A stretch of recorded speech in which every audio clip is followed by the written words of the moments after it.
just happy. It makes you pop a bit. That's it. Bye-bye.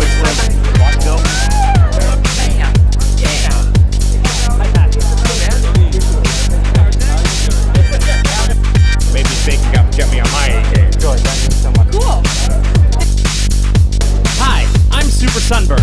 And I'm super dehydrated. Welcome to day 2 of San Diego Comic-Con, where all the stars are out and we talk to them, including the 13th Doctor, Jodie Whittaker, the cast of Brooklyn Nine-Nine, where Terry Crews walked through my shot with Andy Samberg, the very hunky cast of Magnum P.I., and the stars from Breaking Bad and Better Call Saul at the premiere of Better Call Saul Season 4.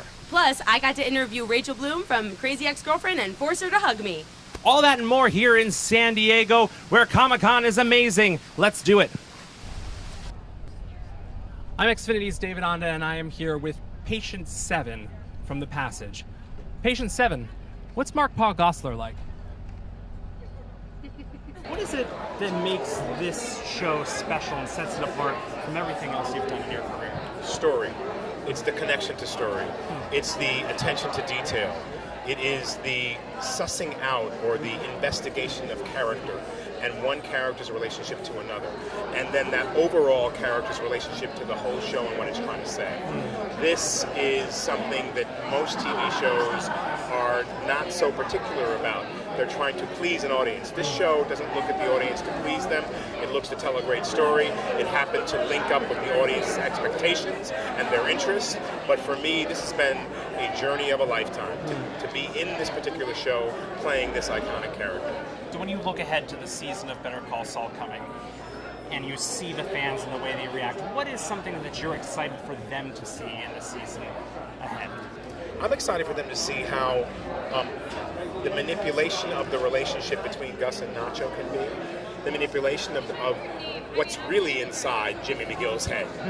He's got, Kim Wexler, who really loves him and understands him, has more of a moral compass than he does. Can she save him? No, not possible. So it's really that moral tale that what keeps us human and grounded no matter what the situation, and what allows us to spin off the rails and really just experiment and court the dark side of ourselves. It's in all of us. It's a choice. And when you make the choice that's right for you, nothing else matters. Money doesn't change it, dope doesn't change it, nothing changes it. Because you are sure that you'll always be taken care of and that you're in the right place. You're where you should be when you should be there. Awesome. Thank you so much for taking the time. My pleasure. Patient 7, what's your favorite scary movie? I am here with the Walking Dead fight coordinator, Stephen Ho. Stephen, thanks for doing this. Oh, my pleasure. So tell me a little bit about what your job entails with The Walking Dead. I came on season 5 to start working with Morgan, Lenny James, to teach them how to do the staff. And so I trained the actors how to fight and then choreograph the fights as well for the scenes. So would you be able to teach me a little bit of something that you've taught Lenny James for The Walking Dead? Absolutely. Okay, I'm a fast learner. I'm going to put this microphone down right away. Well, I was Donatello. You were the original Ninja Turtles, yeah. Shut up. Whoa. Yeah. Really? Part 2 and Part 3. So we actually taught Lenny some Ninja Turtle moves secretly on the fly. That's amazing. Ah, this just got so much better. Okay. I don't So, even... figure 8, Hold on, I got to get my webbing. right there. Webbing, Yep. good. Get Webbing. your terms down. Put your feet together so you don't have to worry. yeah. Just for now, so you don't have to worry about it. Of course. Yeah. Don't want to injure those precious knees. And down strike, up strike, step off, pop, pop, underneath. Underneath. So let's see you do it. I'm not doing it right. It's so much easier. Legs together. Smile off the face. There you go. And pop, pop, pop, pop. And this is why we have this. This is exactly why we have This that. is good. Your beak and your talons are all scuffed up. Listen, guys, it doesn't have to be like this. You're friends. You love each other. Tell me a little bit about what it means to you to contribute to the legacy of Doctor Who. That's a you question. Well, it's amazing. It's a huge privilege. It's a massive honour. Most of all, though, it's having the biggest toy box in television. You know, Doctor Who is one of the greatest ideas television ever had. And for us to come along and have it open to us and to be able to try new things, to honour what's gone before, but also to move the show forward, it's the biggest thrill and it's the most joyous job you can ever have. Jodie, what's the process of developing your version of the Doctor? Is it one part you, one part writers, one part showrunner? I think everything is always an ensemble or something like that. It's absolutely the writing. First and foremost for me, it's what's on the page, and all that hard work has been done before I turn up on set. So it's just being truthful to everything you've been given and using, I suppose, your natural instincts to guide the character and their companions throughout this world. But the best thing about this role, there's no rules, there's no set way to react. You know, the Doctor could be responding this way one scene and then you could find something completely polar opposite in another, and so it's very exciting because of that, because it's just incredibly liberating as an actor, and particularly because I'm the first woman, so you know the rules are very much in play within Doctor Who. There's a regeneration scene every time there's a new Doctor, but obviously being the first woman, I have free reign to do whatever I want. Can you tell me a little bit about your first exposure to Doctor Who? Do you remember the first time you saw it? Yeah, very clearly, because it's my first memory of being alive. My first memory was of the Sea Devils and John Pertwee in like 1973, I think, probably a repeat, because I've looked it up, thought, how can I remember? So I remember it in my parents' house and hiding behind the sofa and seeing monsters coming out of the sea. It's kind of stayed with me ever since, so it's kind of ridiculous I'm doing this job now because it's my first memory of being alive. So to end up doing this, it's a little crazy. For me, it was much later because we as a family never used to sit down and watch it, but it's a part of the fabric of being British. So all the terminology is within your vocabulary without even realising that it's there. But I think it very much came apparent to me once, you know, Chris Eccleston, David Tennant, once it came back on in that time, mainly because I'd see friends popping up in it, so I was like, hi mate. So that's when I got introduced to it. Great, thank you so much and good luck. Thank you. Terry, man, how you doing? Hi, how All are right, you? good to see you. Nice to meet you. All right. What does it mean to you for fans to rally around a show like Brooklyn Nine-Nine and ultimately save it? Well, you know, you never know. This is the thing, because when you do TV, you have to wait like months and months to find out if people like you, and then you get a few blurbs. You might get some social media, but when the whole internet goes nuts, you know, you're like, they really like me. And it makes your chest happy. It makes you pop up and down. It makes you feel warm inside, because that's why you do it. This is why, you know, it's not about the money. It's not about fame. It's about really making people happy. I've heard Brooklyn Nine-Nine referred to as the most woke comedy on television.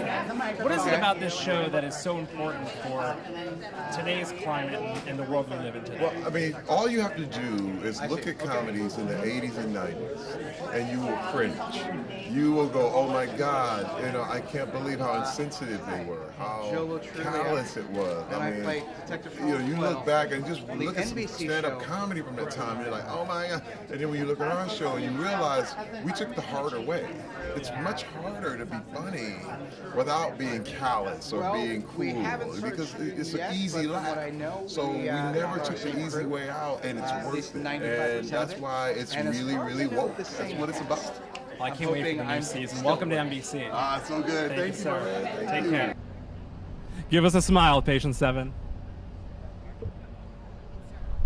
We were down for the count. Thank you. What does it mean to you to have fans rally around the show and ultimately save it in such a big way? It's really nice to know. Incredibly moving, and I'm not the type of person that says that a lot, but unexpected how much, you know, we knew that there were people who thought the show was funny and that they enjoyed it, but the level to which people were upset when they heard that we weren't coming back was very moving. Mark Hamill was upset. Like, Mark Hamill tweeted how devastated it was. Luke Skywalker. Yes, which, you know, I mean, I've now met him because he was in a movie I produced called Brigsby Bear, which is amazing. Not the best. One of my favorite movies of the year. Same. Those guys did such a great job. Kyle and Dave, those guys are so great. But I had met him and chatted with him, so I knew he liked the show. I knew that he liked Brooklyn Nine-Nine.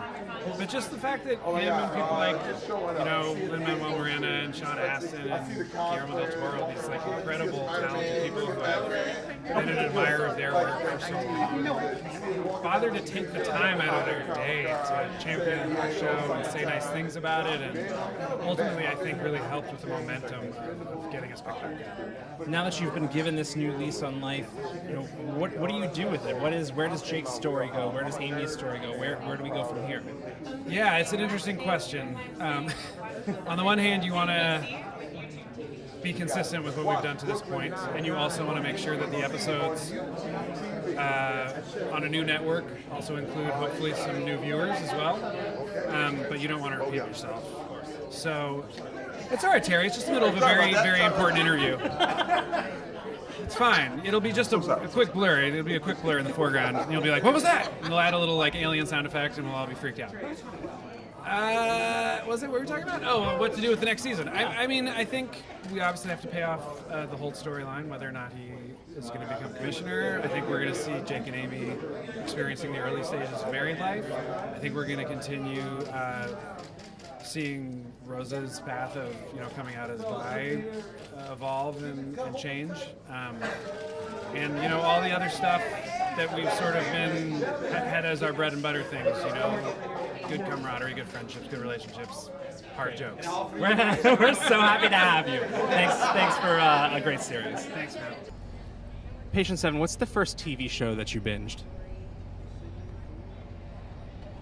So I'm here with essentially 4 of the most beautiful people in the world. Way to make me feel That's the way to start awful. the interview. Yeah. Somebody get me the cash. We'll get the money later. So tell me a little bit about how this very iconic series has been updated for a new generation. Peter Lenkov, the new creator of the new Magnum, he was a huge fan since childhood. And we just found out today he actually wanted to start, he does 5-0 and MacGyver. He wanted to start with Magnum, which we just found out today. So he got to it after he ironed out the kinks. He came to the best. Now that he's perfected his craft in the reboot. Right? Patient 7, you have a little something there on your mouth. It's right there. It's on your mouth. Executive producer of Crazy Ex-Girlfriend here with me. Very excited. Thank you so much for making this show. I just wanted to tell you that because I know there are tons of girls out there like me who feel this on a spiritual level, so thank you. Yeah, I absolutely love it. So my first major question is it bittersweet to say goodbye? It doesn't feel like saying goodbye because we have so many episodes left to do. We have 18 this year, so it doesn't, we will be saying goodbye next year. So right now it just feels like we're actually at the beginning of a very exciting road. That's great. Yeah. Thank you, Patient 7. So, one question, heavy hitter. When you first started, it's not too intense. When you first started the show, was the intention to make a show sort of surrounding mental illness, or did that come about organically through the process? Mental illness was an aspect of it. It's a show about happiness and all of the things that inside ourselves and also in the exterior world that prevent us from being happy. And so I still see it as under the umbrella of how do you live a fulfilling life? Great. Awesome. Cool. Thank you. Oh, great. To say San Diego Comic-Con has been a grind would be an understatement. Come meet me down at the Dead Quarters. Oh, hey, I didn't see you come in. Thanks for joining us for day 2 of San Diego Comic-Con here in San Diego. Right now, we're relaxing in James Halliday's attic, which you can see in Ready Player One, which you can watch now on Xfinity On Demand by saying Ready Player One into your X1 voice remote. Now we're going to relax and play a couple Atari games. Yeah, basically I'm going to dominate because I already beat him in air hockey, so. I'm going to check out this new game called E.T. I hear it's the best. Oh. Is that like a new movie or something? Yeah, it just came out. It's supposed. There's a Steven Spielberg directed it. Oh, Yeah. So join us tomorrow for day 3 of San Diego Comic-Con, where we'll be visiting the Purge store to stock up for all of our Purge needs. Join us, or you'll be purged. Straight purged. Straight purged. Just say Comic-Con into your Xfinity X1 voice remote to see even more from this year's con.